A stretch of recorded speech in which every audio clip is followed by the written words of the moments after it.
अखिल महाराष्ट्र प्राथमिक शिक्षक संघाच्या वतीने माननीय शिक्षण मंत्री यांना निवेदन। आज अखिल महाराष्ट्र प्राथमिक शिक्षक संघ शाखा दापोलीच्या वतीने शिक्षण मंत्री माननीय नामदार श्री दीपकजी केसरकर साहेब यांची भेट घेण्यात आली। या भेटीदरम्यान प्राथमिक शिक्षकांच्या विविध मागण्या या संदर्भांचे निवेदन देऊन चर्चा करण्यात आली। या सर्व मागण्यांची सोडवणूक करण्याचे आश्वासन माननीय शिक्षण मंत्री यांनी दिले।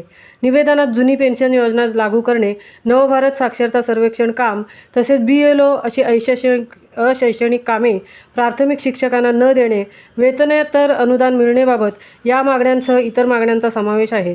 यावेळी अखिल महाराष्ट्र प्राथमिक शिक्षक संघाचे जिल्हाध्यक्ष प्रवीण काटकर, तालुका अध्यक्ष विजय फंड, संचालक अशोक मळेकर, सचिव महेश महाडिक, उपाध्यक्ष भालचंद्र घुले, दत्तात्रय गिलबिले, सुरेश खुळे, सुरेंद्र खताते आदी संघटनेचे पदाधिकारी उपस्थित होते।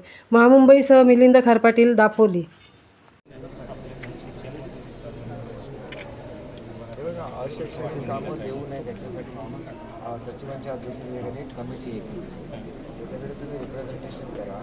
आम्ही सगळ्या डिपार्टमेंटना कळवलेलं आहे की शिक्षकांना आमच्या परमिशन कुठे वापरायचे, फक्त इलेक्शनचं काम आणि सेन्सस दोघांसाठीच वापरायचं आणि हे तर तुमचं शैक्षणिकच काम।